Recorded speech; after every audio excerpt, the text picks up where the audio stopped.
Lyon, 2 heures du matin. Alors que les motards de la police sont en patrouille, Albert, c'est pour moi. ils sont appelés à intervenir sur un accident de la route. Je dirige sur cet accident pour assistance.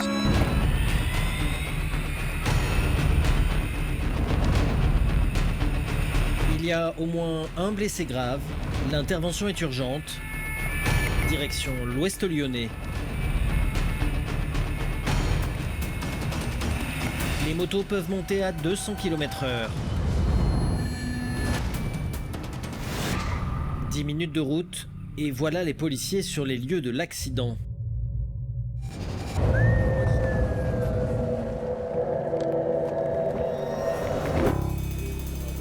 À bord de la voiture, ils étaient 5.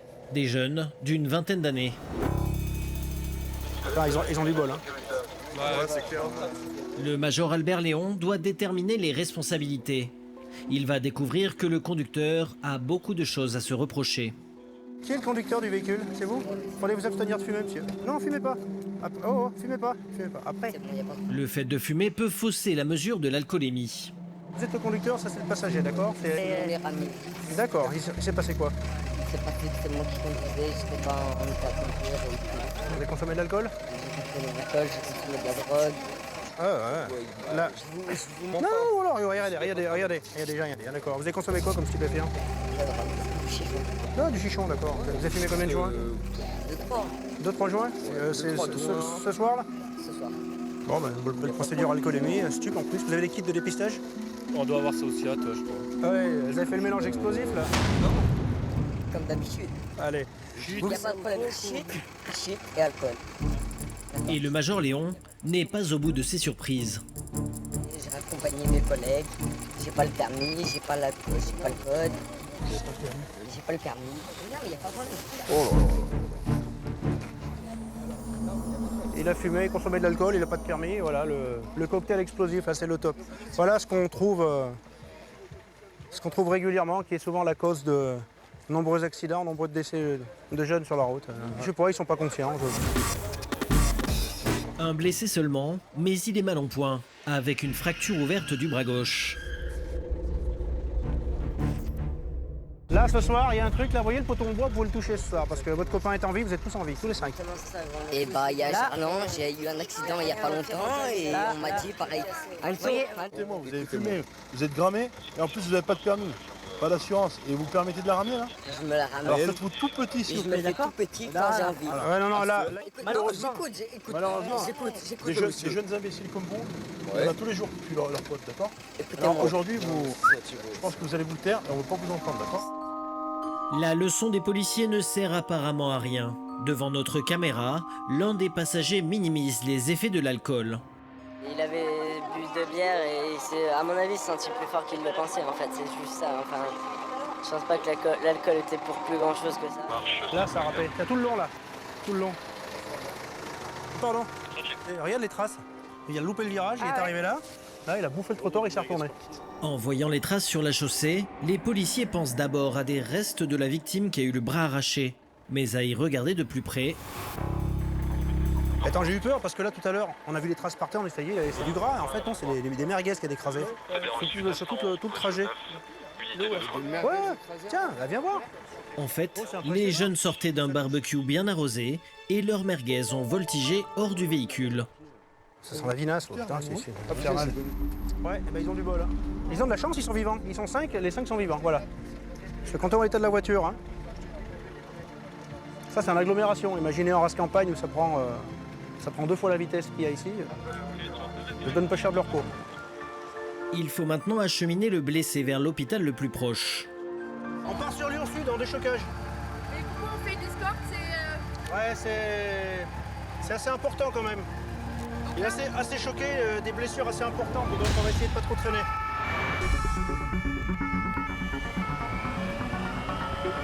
Ces patrouilles de nuit ont été mises en place récemment à Lyon. Grâce aux motards, la police peut désormais intervenir plus vite. Elle veut aussi porter assistance aux SAMU et aux pompiers.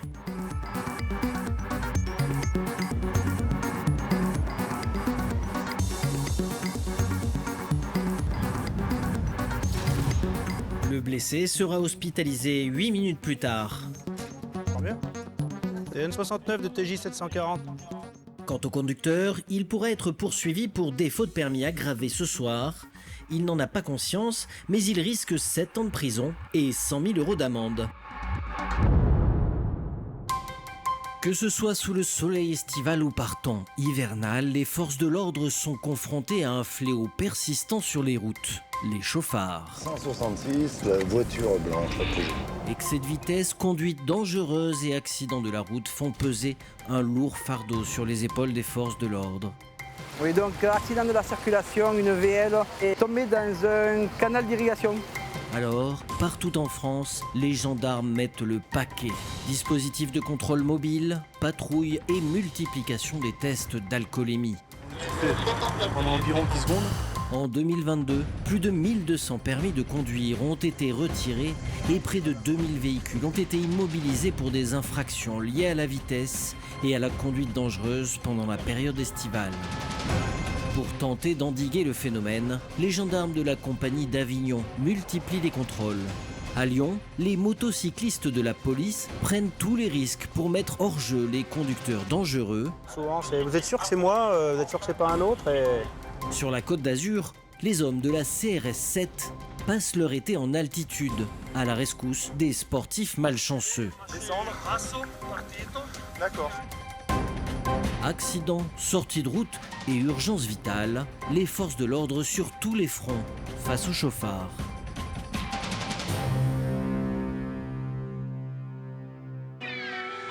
Avignon, 8h40 du matin. Chemin des Brocotons.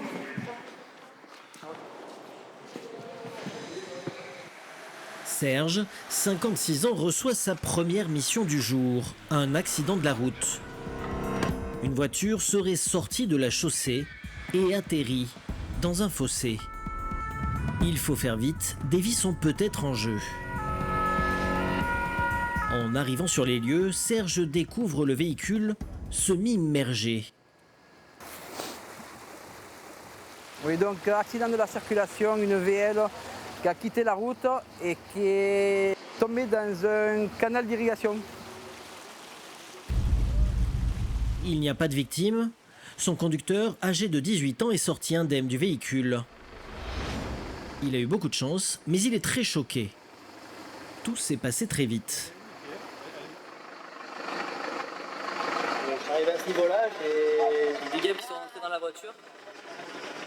Et j'ai voulu me les enlever, et j'ai paniqué, j'ai pas vu la route et du coup je suis sorti. Juste peur de mal. Je suis un peu dégoûté parce que je ne vois pas arriver, mais c'est un peu impressionnant. Vous avez mal au cervical? Dans ce genre de cas, les pompiers prennent toutes les précautions. Serge décide de le faire examiner. Donc 2 personnes qui sont sorties par leurs propres moyens. Ils sont en cours d'hospitalisation dans le VSAV, apparemment pas blessés mais un peu choqués.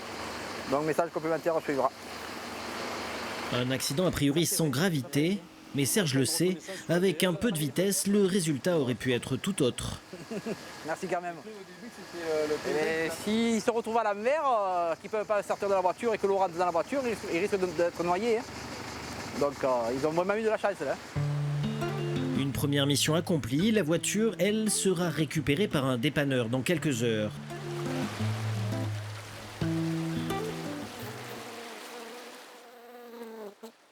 Dans le Vaucluse, le danger règne sur toutes les routes. Gilles travaille à la sécurité de l'autoroute A7. Son rôle, répondre à tout type d'événements qui gênent la circulation. Un objet suspect vient de lui être signalé. Habillé de sa tenue à haute visibilité, Gilles se rend au pas de course pour intervenir. Ces morceaux de pneumatiques déchirés appartiennent à un camion, en panne un peu plus loin. Afin d'éviter l'accident, Gilles doit les ôter un par un. Mais comme vous pouvez le constater,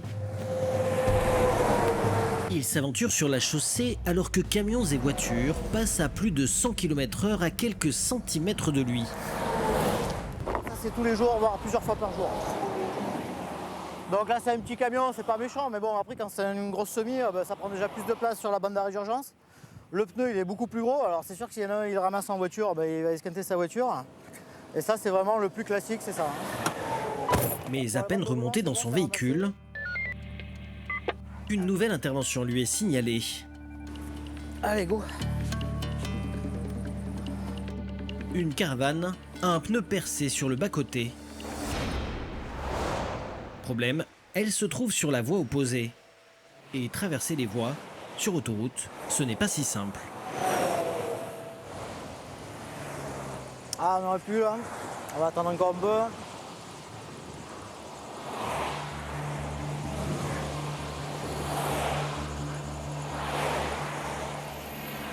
Allez on y va là.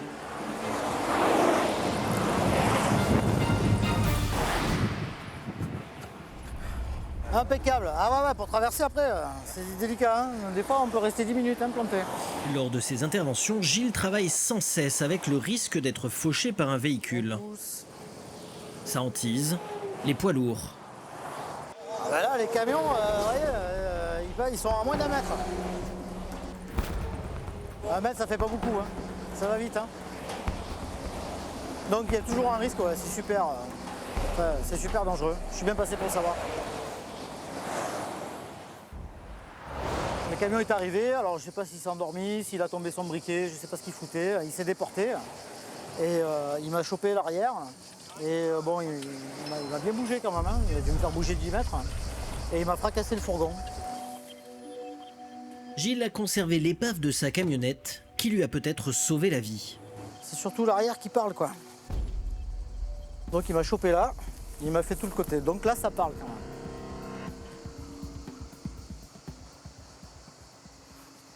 Donc voilà, ça fait vraiment un sale bruit et j'aimerais pas que ça m'arrive une deuxième fois.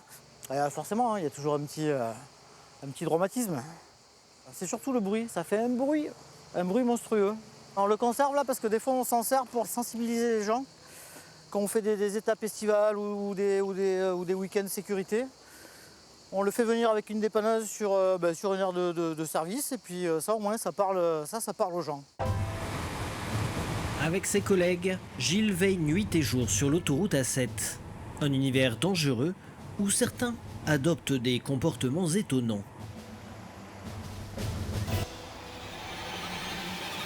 Avec à la clé, des rencontres insolites qui égayent parfois le quotidien de Gilles.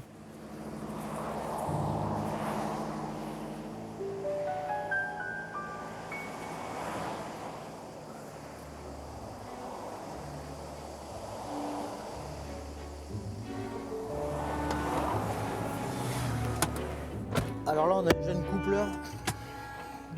qui ronfle. Alors je sais pas si je les réveille ou si je les laisse tranquilles. Je sais pas.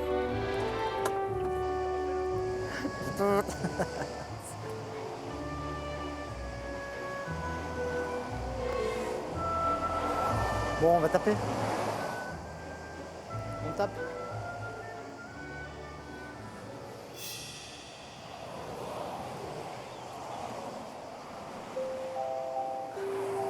Bonjour. Je n'osais pas vous réveiller là. Parce que vous n'êtes pas loin là, c'est vrai, de la station là. Oui, mais non. Ouais, mais non, mais vous avez bien fait. Vous pouviez pas continuer. Je préfère arrêter que de. Même si c'est en les refuges, j'ai pas tellement. Non, mais bien sûr. J'ai pas créé un accident. Non, mais c'est clair. Et puis, tuer les gens. Alors là, je suis entièrement d'accord avec vous. Allez. Beaucoup plus en forme, la conductrice reprend la route. Ce sera la dernière intervention de la journée pour Gilles. Mais à quelques kilomètres de là, dans la périphérie d'Avignon. Il y a un individu là qui s'est présenté sur le pompier, qui a tiré donc au niveau chauffeur de blessé, mais qui a tiré donc au niveau avec un fusil de champ. Julien, de la BAC Avignon, reçoit un appel inquiétant. Un homme déambulerait autour d'un chantier, armé d'un fusil. On a donc l'individu est reparti à pied du chantier, on n'a pas de direction de fuite. Ce sont les ouvriers et le chef de chantier qui auraient fait appel à la police. Ils sont terrorisés. Il y a un descriptif là du gars Le mec avec le fusil, il a encore le fusil sur lui. Les ouvriers là, qui ont été menacés avec l'arme là, sont terrorisés, ils restent à l'intérieur. Ouais, c'est bien pris. Il ne faut pas perdre un instant, coup de folie ou règlement de compte, cet homme représente un grave danger pour la population. Julien et son équipe doivent à tout prix le retrouver. Mais en arrivant sur place... Ouais, de Bac Alpha, on est sur place. Pour l'instant, aucun individu. Hein. On va prendre contact avec les mecs du chantier.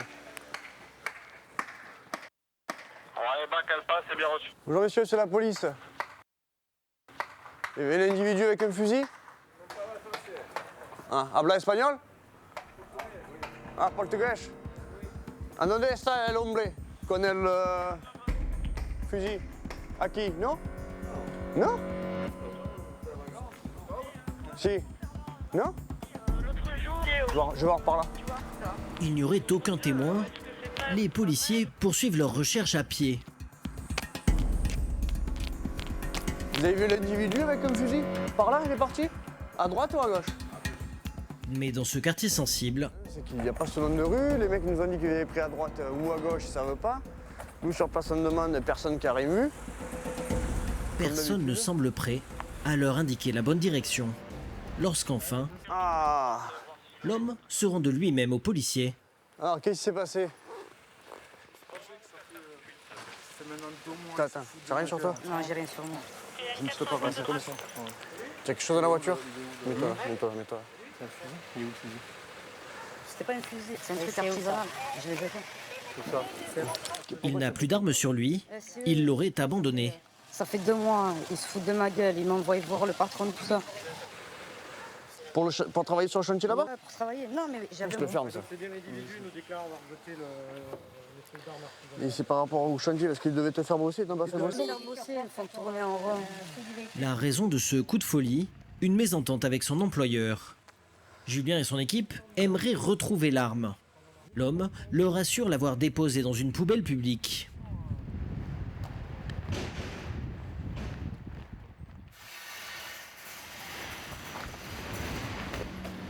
Il ne s'agirait pas d'un fusil, mais d'une fabrication maison.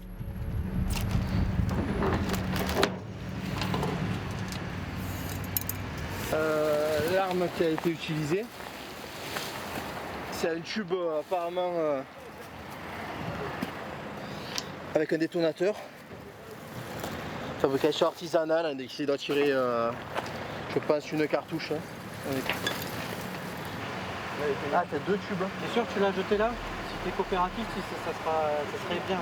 Malgré leurs recherches, les policiers font chou blanc. Ouais, rien. Bon. Ça a déjà dû être ramassé, ouais. Julien emmène l'homme au commissariat pour le placer en garde à vue.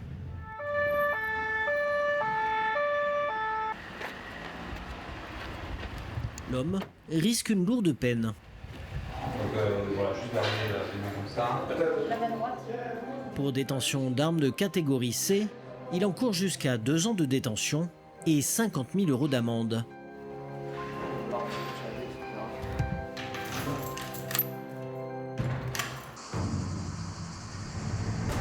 Retour sur l'autoroute A7. Cette fois, nous sommes avec les gendarmes du peloton autoroutier d'Avignon. À l'aide de leurs lunettes laser, ils mesurent la vitesse des automobilistes avant de leur donner la chasse lorsqu'ils sont en grand excès de vitesse. Et justement, ils repèrent un premier contrevenant à 163 km/h. Mais ici, les gendarmes ne disposent que d'une douzaine de kilomètres pour rattraper le contrevenant. Difficile à la suite d'un départ arrêté, alors retour au point de départ.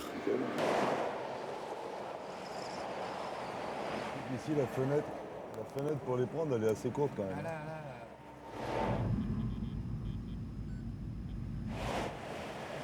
Un nouveau contrevenant ne tarde pas à être repéré. Ça 158, oui. 158 km/h. Cette fois, les gendarmes vont mettre le paquet. Leur Mégane, préparée pour la poursuite, peut atteindre les 200 km/h en quelques secondes. Il leur faudra seulement quelques minutes pour rattraper le véhicule qu'ils ont repéré. Un luxueux 4x4 immatriculé à l'étranger.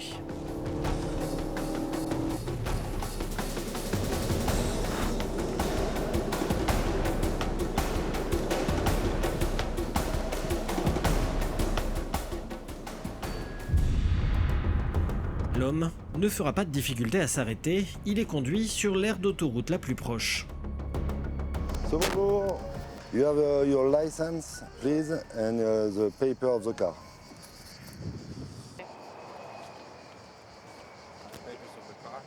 L'homme fait mine d'être surpris. We control you for the speed. You drive over the speed limit. 158. Okay? For this, in France, you must to pay 90 euros. But can you prove that I drove this speed limit? Prove the... I think I was driving 140. No, 158. Come with me. Le conducteur du véhicule décide de jouer au plus malin, il remet en doute la parole des gendarmes. Your plate. Plaque. Mais ces derniers décident d'être pédagogues. Right here, 158. And I go. But we have no pictures. It's a French law. I don't know in Poland if you have pictures. I don't know. In Poland. Yeah, but... Systematically, you have a picture. Yeah. In France, chez eux, apparemment, ils ont systématiquement une photo en cas de contrôle. Bon, que ça soit vrai ou pas vrai, mais bon, ils essayent toujours d'avoir une preuve, et la preuve, on ne l'a pas toujours. On leur dit, c'est notre parole, quoi. Ouais. Voilà. You have 90 euros, please? Mais la situation se complique. L'homme assure ne pas avoir de liquide sur lui. Yes.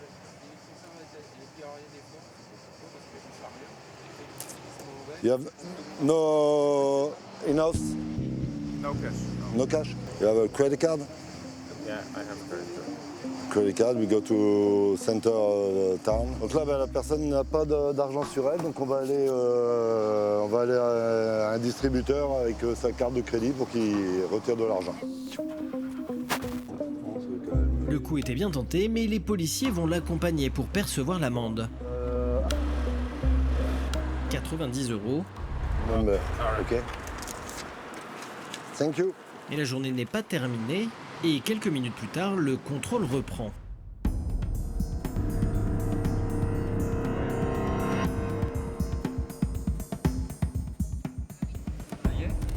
Et très vite... 166, la voiture blanche, la Peugeot. Il repère un nouveau conducteur, bien au-delà de la limite autorisée. 166 km/h, soit 36 km/h au-dessus de la limite. Quand je vous contrôle pour la vitesse, ouais. 166 km/h en vitesse enregistrée. Quand même. Donc c'est une infraction que vous avez possibilité de régler sur place ou par la suite, comme vous voulez. D'accord. Cette fois-ci, le conducteur ne conteste pas. Parce que j'étais à 160 sur la voie de gauche, que je roulais tranquille, et puis voilà, quoi. Je les ai vus sortir, j'ai su que c'est pour moi. Voilà, j'ai pas à dire, c'est pas moi, c'est pas la voiture, c'est pas voilà. Par contre, je me fais toujours prendre sur 10 minutes de folie, sur 4 heures de route, c'est toujours là où ça tombe. C'est la malchance, voilà.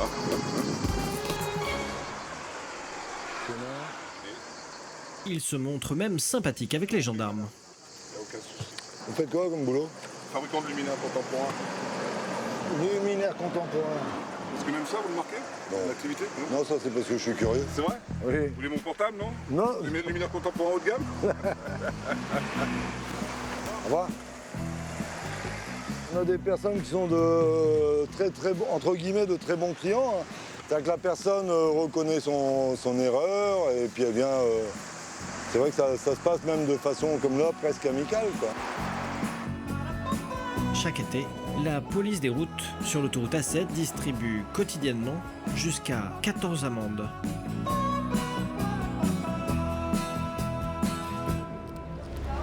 À quelques kilomètres de là, alors qu'il termine un secours sur un accident de la route sans gravité, un équipage de l'hélicoptère de la sécurité civile est appelé sur une urgence. Un baigneur est bloqué sur les rochers, au milieu d'une rivière. Il est dans l'eau. On charge tout de suite, tu mets ton harnais, je te balance dessus, on va le récupérer à la sangle. On embarque tout, les filles. Allez, c'est parti.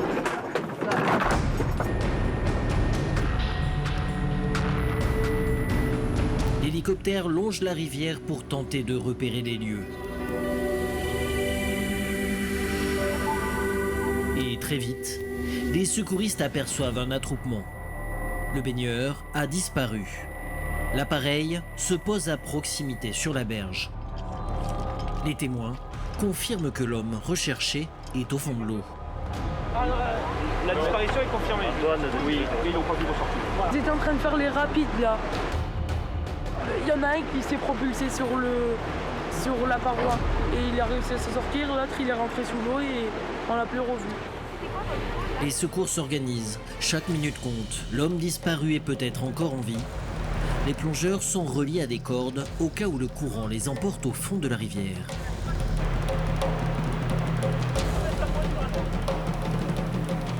Apparemment, le collègue, ils étaient deux à l'eau. Le collègue, il était grossé comme ça et puis il est revenu, mais à partir de là, tu vois.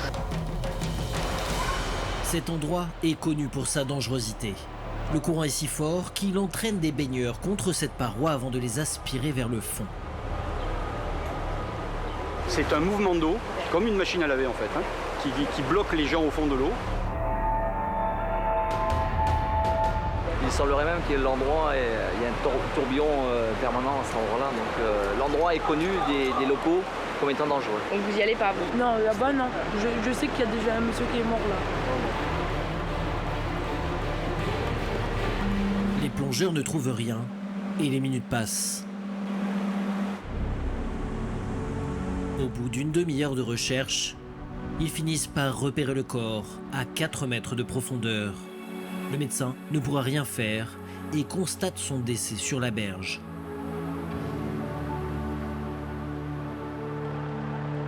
L'ami du baigneur nous raconte le moment fatidique. C'est tombé la chaussure. Après, moi, regardé que lui, c'est très fatigué, la cure. Et moi, je voulais pour aider. Après, parti avec lui, avec la courant. Après, lui m'a poussé à pied comme ça avec la douleur. Il m'a parti de là-bas avec lui comme ça. Pour trouver moi lui et pas me trouver.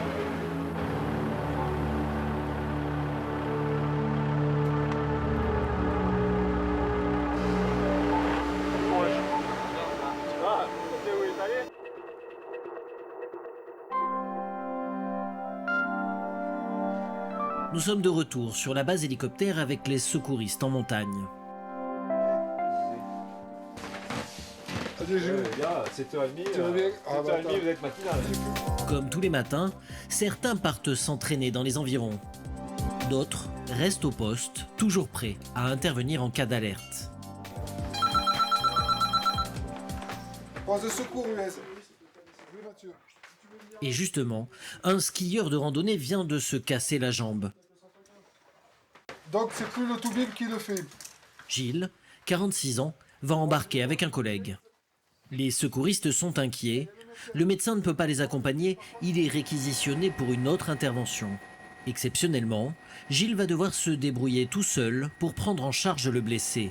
38 de Dragon, 38. L'hélicoptère survole l'Alpe d'Huez, direction le col des Lessines, dans le massif de Beldonne.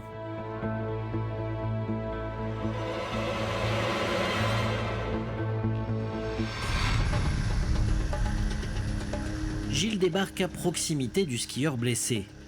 Il va devoir faire parler son expérience. En l'absence du médecin, il va s'occuper lui-même de la victime jusqu'à l'hôpital de Grenoble. Bonjour. C'est ouvert ou pas? Sans médecin, pas d'anesthésie. Gilles le sait, le skieur va souffrir, surtout au moment où il sera à bord de l'hélicoptère. Il a quand même l'air d'en chier. Je me demande si à la remontée à 2 au treuil, s'il va pas... La blessure est plus grave que prévu. Il faudrait une civière. Problème, pour aller la chercher à l'Alpe d'Huez, l'aller-retour prendrait une demi-heure et le blessé commencerait à avoir froid. Gilles décide finalement de laisser le choix au skieur. Bon, écoute, je te propose 2 trucs. La rapidité, c'est-à-dire on te met une culotte et t'es rapido à l'hôpital, ou alors je fais venir la perche et ça va être un poil plus long. Allez, au plus vite, allez. Soit il part tout de suite, mais il aura très mal, soit il attend encore plus dans la neige. Le skieur se montre courageux et pour cause. c'est un ancien militaire, parachutiste. Bon mon grand, ça va être un peu jouissif là, je te préviens de suite. Il en a vu d'autres. Il n'empêche, dans quelques secondes, il va passer un très mauvais moment.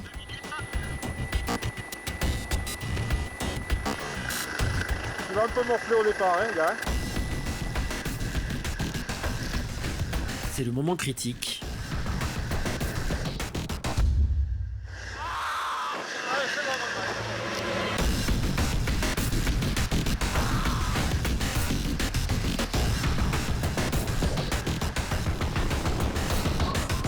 Gilles a bien géré la situation. Ok, je vais sécuriser.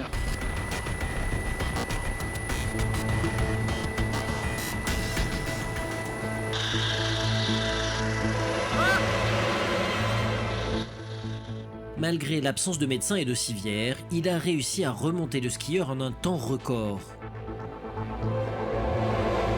Ses fixations étaient serrées un petit peu fortement, donc au premier mouvement de terrain, sur une traversée, son ski s'est bloqué, le ski n'a pas déchaussé et donc il a entendu un gros crack. Donc une personne de 39 ans, heureusement qui était assez rustique parce que bon, vous avez pu voir que c'est pas toujours évident de conditionner un blessé dans ce milieu-là.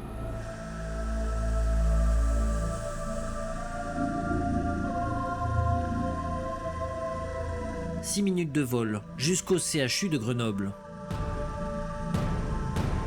Le militaire sera opéré le soir même. Il sortira 1 semaine plus tard de l'hôpital de Cannes.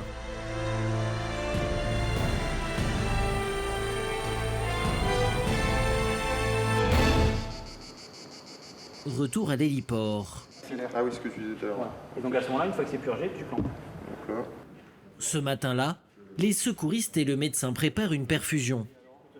Le nouveau petit truc appris aujourd'hui. À ce moment-là, il s'agit d'un entraînement classique, histoire de réviser les gestes qui peuvent sauver des vies. Donc en premier, ouais, en premier, tu prépares Quand tout à coup, on a peut-être une urgence signalée, Bastien se rhabille. Et ses collègues remballent le matériel de secours. Ils ne le savent pas encore, mais une vie est en jeu.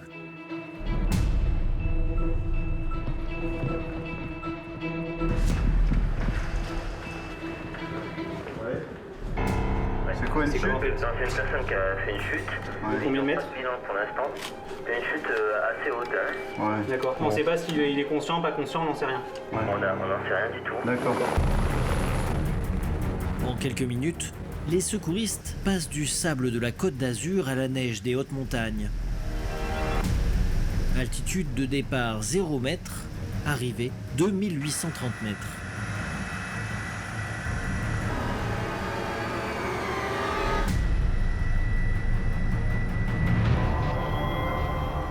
La randonneuse a dévissé de cette crête. Nous sommes au sommet du Mont Bal, un des plus hauts pics du parc du Mercantour, sur la frontière italienne. Assez vite, la victime est repérée beaucoup plus bas. Elle a fait une chute d'une 30aine de mètres. Bastien, le secouriste, va être déposé à proximité.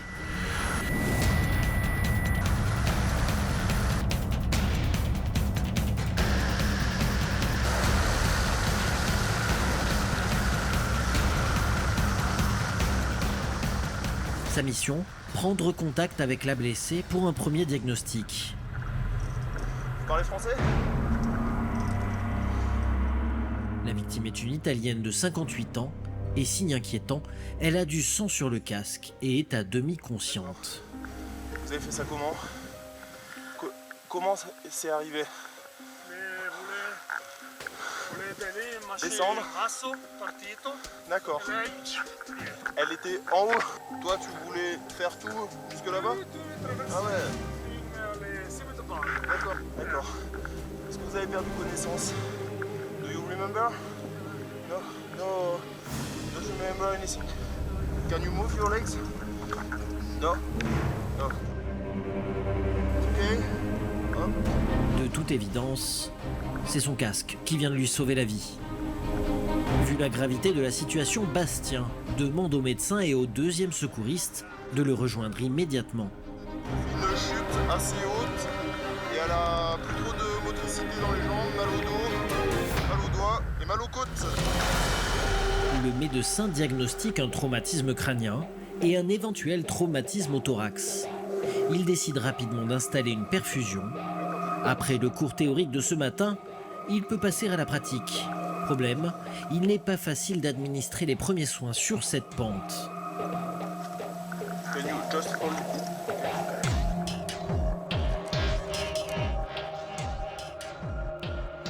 Par contre, faut juste... Attends, juste un truc, c'est hyper méfiable, c'est que quand tu bouges ces blocs, elle descend en entier.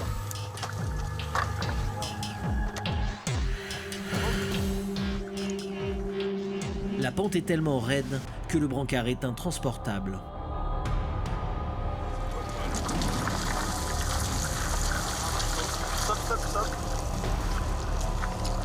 Les secouristes décident de planter des pitons dans la roche pour sécuriser la victime avec des cordes et la faire glisser. Putain, du piton, quoi, c'est pas tous les jours, ça. Ok, vas-y. Ces hommes sont d'excellents montagnards. Le bleu, il devrait aller.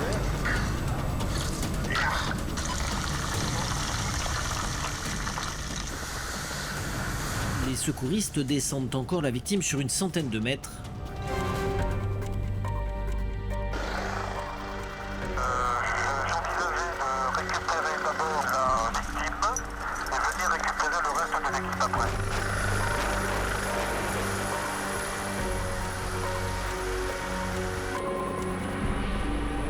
Mission accomplie pour les secouristes après cette intervention très technique qui aura duré plus d'1 heure.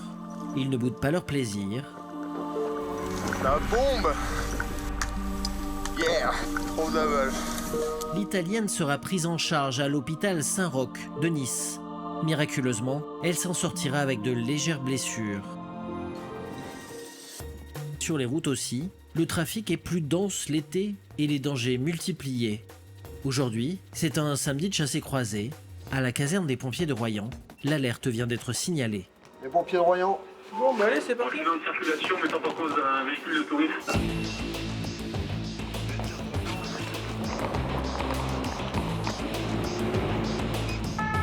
Nous embarquons avec Ronald. Il est chef de groupe et se déplace uniquement sur les grosses opérations. Donc là on part sur un accident de circulation, 2 motards qui ont un accident, donc voilà, on n'a pas plus de précision pour le moment. On va voir ça sur les lieux. 17 de déstabilité. Donc à l'intervention continue. Sur les lieux de l'accident, il y a déjà de nombreux pompiers. La moto est blanchie par la mousse de l'extincteur. Les premiers témoins s'en sont servis pour éviter tout risque d'incendie au sol. Les 2 motards sont pris en charge. L'urgence, c'est de s'occuper des 2 victimes. Ronald, lui, cherche le véhicule qui a percuté la moto. Le bilan est peut-être plus lourd que la perte du véhicule. La personne du véhicule, c'était qui? D'accord. Oui.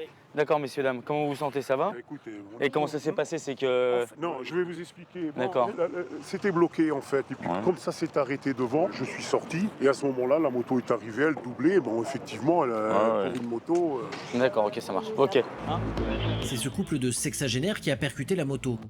Leur 4x4 sortait de cette station-service et au lieu de tourner à droite, le conducteur a décidé de prendre à gauche malgré le panneau d'interdiction, la ligne blanche. Au même moment, la moto remontait une file de voitures. Pour le conducteur et sa femme, pas de blessures physiques. Mais conscients de leur responsabilité, ils sont sous le choc. Alors que les journalistes se passent. Mais ça... Mais...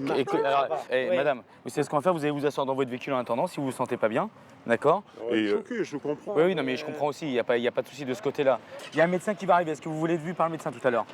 Non? D'accord, ok, d'accord, ça marche. Rassurer ce couple fait partie du travail de Ronald. C'est la femme qui est surtout choquée, elle n'a pas vraiment envie d'être vue par un médecin. Donc bon, on leur donne quelques conseils. C'est bien aussi de pouvoir réconforter les gens qui sont un petit peu perdus dans les... Voilà. Les secours établissent le premier bilan de santé de l'homme et de la femme qui était sur la moto. Les 2 sont conscients, lui trauma au niveau du bras droit. D'accord. Pour le médecin arrivé sur les lieux, l'état du conducteur de la moto est préoccupant. Ah, il faut faire un scan quand même? Ouais. C'est maintenant le SAMU qui prend en charge les 2 victimes. Donc après bilan passé au centre 15, le VSAV 1 Saujon transporte dans VSAV médicalisé un homme de 50 ans sur le CH de Royan. Le couple de motards est conduit à l'hôpital, victime de multiples fractures à la jambe. Le conducteur s'en sort malgré tout, sa passagère également. Mais la mission de Ronald, elle, n'est pas terminée. La route doit maintenant être ouverte rapidement à la circulation. Vite, mais sans précipitation. Du liquide pourrait provoquer un autre accident. On est en train de nettoyer la chaussée parce qu'il y a du liquide de l'essence et du liquide de batterie qui s'est répandu sur la chaussée. Donc on a mis du produit absorbant pour éviter que ça glisse, parce que voilà, pour éviter un autre accident. Donc on a nettoyé, on nettoie la chaussée. On va déplacer la moto là qui n'est pas trop gênante pour qu'on puisse rétablir la circulation dans quelques minutes.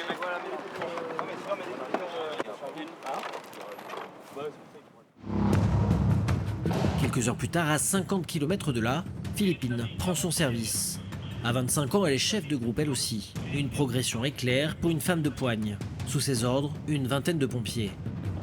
Il est 12 heures, elle est appelée pour un accident de la route. 2 voitures sont entrées en collision. L'une des victimes est dans un état critique.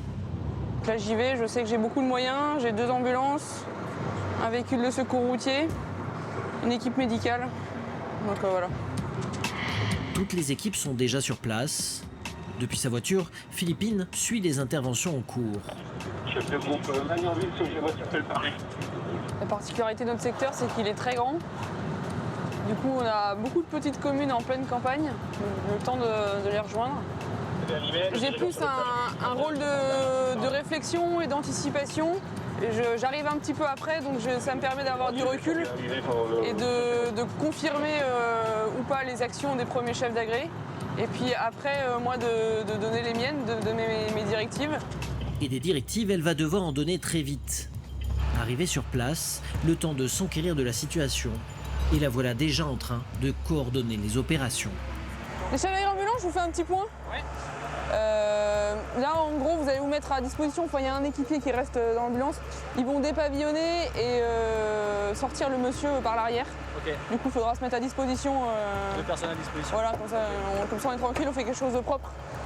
Là, on a donc les 2 véhicules. Le premier conducteur que je vais aller voir dans l'ambulance, là, qui lui, a priori, n'a rien. Une simple douleur au sternum due à la ceinture de sécurité. Par contre, le monsieur qui est dans la piégé, du coup, dans le véhicule là-bas, c'est un peu plus inquiétant. On ne sait pas encore, on attend le bilan du médecin. Mais voilà, c'est plus grave.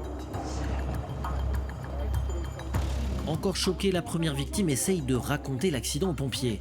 Tout s'est passé très vite alors qu'elle arrivait à un croisement. Sa voiture bleue a été percutée de plein fouet par ce véhicule gris dont le conducteur n'a pas marqué le stop. Une négligence aux conséquences graves. L'utilitaire a été déporté sur plusieurs mètres et a fini par percuter un arbre. Je suis sorti de mon véhicule. Moi, je tenais debout. Après, il y a des messieurs qui se sont arrêtés pour le monsieur. Ils ont appelé les secours. L'état de la seconde victime, qui n'a pas marqué le stop, est plus préoccupant. Il s'agit d'un homme de 90 ans. Vous avez mal dans la jambe gauche, vous ne pouvez pas bouger. Et la douleur, elle est supportable, insupportable? Vous aimeriez qu'on vous calme un peu plus? D'accord, ok. Bon. L'homme est coincé dans son véhicule. Les pompiers vont devoir découper la voiture pour l'en sortir. Mais avant cela, une couverture de protection est installée pour éviter que la victime ou les pompiers ne se blessent. Là, tu prends un cisaille, tu viens me couper ici.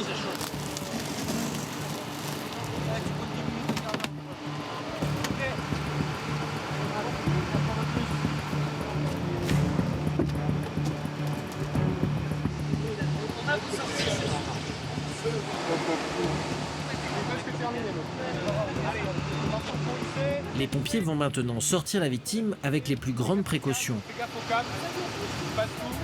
L'opération nécessite une douzaine d'hommes et s'effectue selon les consignes de Philippine, qui de son côté pense déjà à la suite. Transmettez Codis pour le chef de groupe Magnanville. Car dans son état, l'homme ne peut pas être transporté en ambulance. Philippine appelle donc un hélicoptère. Dragon 75 de chef de groupe Magnanville, bonjour. Donc nous sommes à l'intersection D983, communale 1, commune de Mulsan.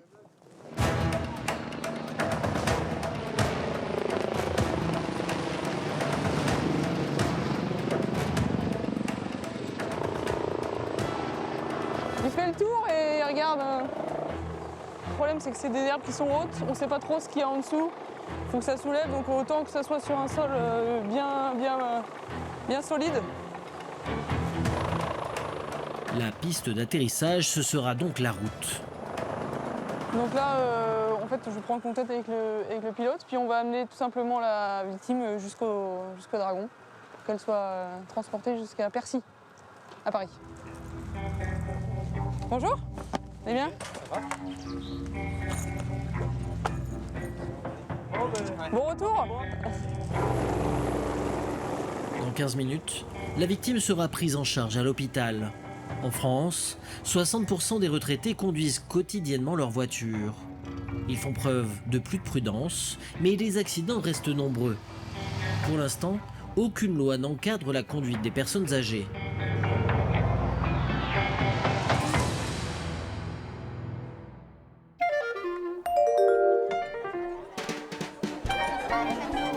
Nous sommes vendredi soir, dans le centre de Lyon. C'est le début du week-end.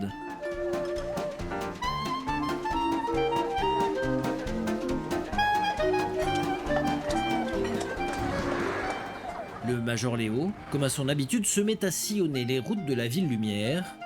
Il est de patrouille pour toute la nuit.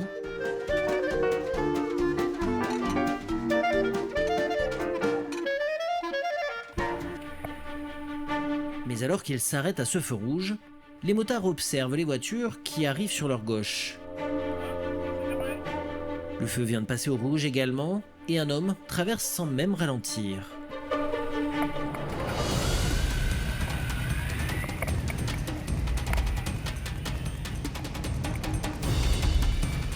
Manque de chance, les motards le rattrapent immédiatement. Vous savez pourquoi je vous arrête, monsieur? Non. Pas du tout?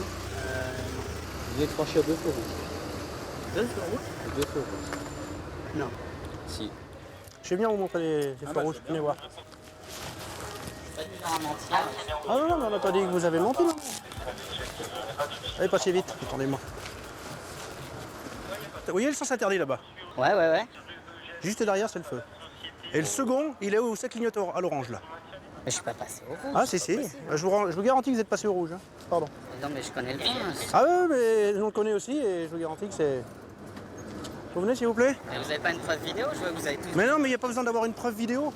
Ah bah, on est assermentés, on est trois. On est trois à l'avoir constaté. Vous savez, arrêter les gens pour le plaisir de les arrêter, c'est pas le... Cette vidéo, nous l'avons sur nos images. Revoyons de plus près après le premier feu grillé. Le jeune homme a passé celui-ci comme si de rien n'était. Même si on lui montrait la preuve vidéo, vous êtes sûr que c'est bien moi et... Souvent, les gens réagissent comme ça. Oui. Ah ouais. Souvent, vous êtes sûr que c'est moi, vous êtes sûr que c'est pas un autre et... Vous êtes sûr que je l'ai bien grillé, mais il n'était pas orange? Orange mûr, genre fruit de la passion. Non, quand on le constate, il est rouge, il est rouge. Hein. Là, en l'occurrence, il était bien rouge. Vous êtes sûr que j'ai vraiment grillé ce feu? Oui, si on vous le dit, monsieur. C'est vraiment pas mon style, quoi. Si on vous le dit, ça a été fait. Parce que je le fais... Enfin... Non, on n'a pas dit que vous l'avez fait sciemment, mais voilà, ça a été fait, ça a été constaté. Hein. De toute façon, en matière contraventionnelle... Et je vous ai même pas vu, je veux dire, comment vous auriez pu voir? Parce que même moi, j'ai même pas remarqué. On l'a vu, je vois. Et le deuxième, vous avez fait pareil. Le deuxième, on était derrière vous en plus. Bonne soirée, monsieur. Au revoir. Il peut s'estimer heureux. Les policiers auraient pu doubler la mise pour les 2 feux grillés. Un peu plus loin, les motards viennent d'arrêter un conducteur en excès de vitesse. Ils le soupçonnent d'être également en état d'ivresse. Vous avez consommé de l'alcool, monsieur? Un tout petit peu. Qu'est-ce qu'on appelle un tout petit peu? Non, on a bu un verre chez les amis. Un verre? Oui, tout à fait. Non, vraiment raisonnable. Vous savez, je conduis en plus, je vais pas avec cette heure. Je sais qu'un verre, vous craignez rien. En fait, l'homme est en train de mentir. Il a bu beaucoup plus qu'il ne le dit. Je vais demander de souffler pendant environ 10 secondes, sans vous arrêter. Et il va tout faire pour gagner du temps, histoire de faire baisser son taux d'alcoolémie. Ah non, je ne pas 10 secondes, monsieur. Non, mais j'ai le goût d'en boire. Comme ça, monsieur, regardez. Encore, c'est bon, encore, allez, encore. En cherchant à retarder la mesure, l'homme, sans le savoir, joue peut-être contre son camp. Il dit avoir bu son dernier verre il y a une demi-heure. Il pense donc que son taux est en train de baisser. Or, c'est l'inverse. Le taux atteint son maximum 1 heure après la dernière consommation. Gonflez bien. Souffle pendant 10 secondes. Expirez, vous gonflez la cage thoracique et vous expirez correctement, d'accord? Allez, et ben voilà. Oh mais oh. Là j'ai l'impression que vous le faites exprès, monsieur. Ouais, là vous le faites exprès. Donc là, on est correct avec vous? Oui, je suis correct avec vous. Ce genre de comportement, le Major Léon connaît bien. Sans vous arrêter. Sans vous arrêter. Vous fermez vos lèvres correctement et vous soufflez. Ah oula, c'est trop fort, trop fort. On vous a dit pas fort, monsieur. C'est typique. C'est typique, c'est le comportement de Fernand Reynaud. Quand ils n'arrivent pas à souffler sur la bougie, c'est pareil. Là, je commence à avoir des doutes. Ah, bah voilà. Vous êtes positif. Les policiers conduisent le jeune homme au poste de police. Ouais, on va le passer à l'éthylomètre. Il va souffler dans un autre appareil pour mesurer précisément son taux d'alcool. Et après plusieurs tentatives, le verdict finit par tomber. Allez, jusqu'au bout, encore, allez, c'est bien, encore, on poursuit, on s'arrête plus. Si, c'est encore, c'est presque au bout. C'est bon, là. Ah bah voilà.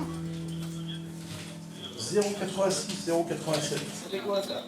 Ah bah, ça fait 1,7 g carrément.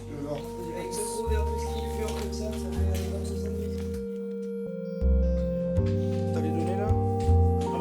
Le jeune fond en larmes. 1,7 g, directement. Ah ouais, c'est énorme. Quand il nous disait j'ai bu un verre, c'est un verre, ouais, mais peut-être un grand verre. Donc là, ouais, directement garde à vue. Il sera convoqué au tribunal. Son permis est immédiatement suspendu. La patience des motards aura été mise à rude épreuve. Mais elle aura permis de neutraliser un homme qui, ce soir-là, n'aurait jamais dû prendre le volant.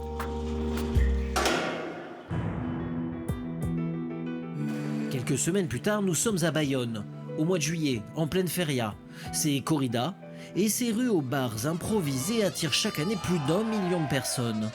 Un flux de population qui entraîne son lot d'accidents. Et de débordements en tout genre.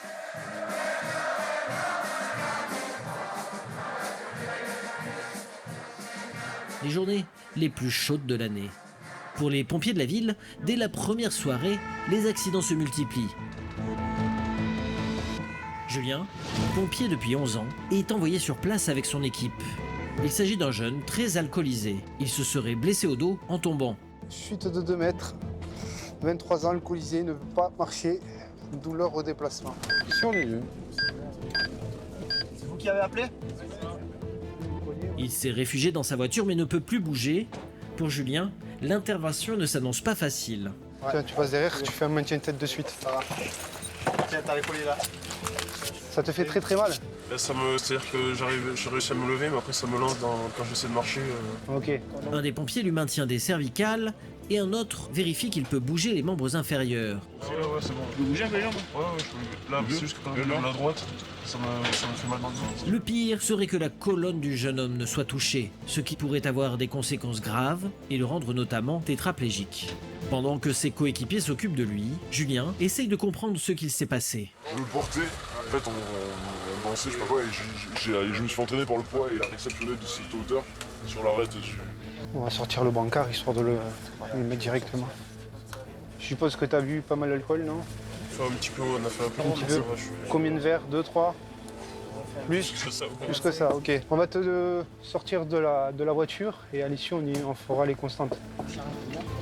Commence maintenant le plus dur, le dégager de l'arrière du véhicule tout en le gardant immobile. On va le passer par derrière. C'est pour ça que ça serait bien que tu te mettes plutôt de l'autre côté. Ouais, mais on n'est pas trop habitué à travailler dans une voiture, c'est très petit, on n'a pas l'habitude de travailler sur une zone comme ça. Allez, on va basculer vers toi, ouais. C'est bon.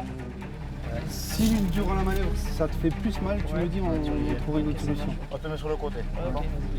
Les pieds, êtes-vous prêts? Prêt. Attention pour tourner, tournez.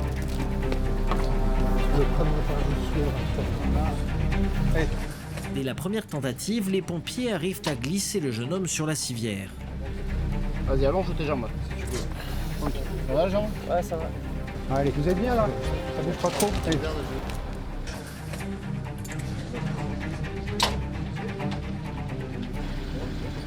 Bêtise.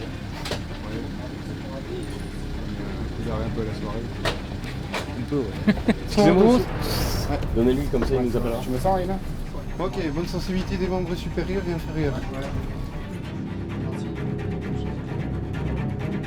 Quand tu me dis pincement au dos, c'est au niveau du milieu du dos, du bas du dos, du haut du haut? C'est que le cou est dans le milieu du dos, au-dessus de la face droite. À l'hôpital, les examens ne révéleront que quelques contusions. Une chance, due notamment au travail des secouristes. Chaque année, plus de 1000 personnes participent à la sécurité des fêtes de Bayonne.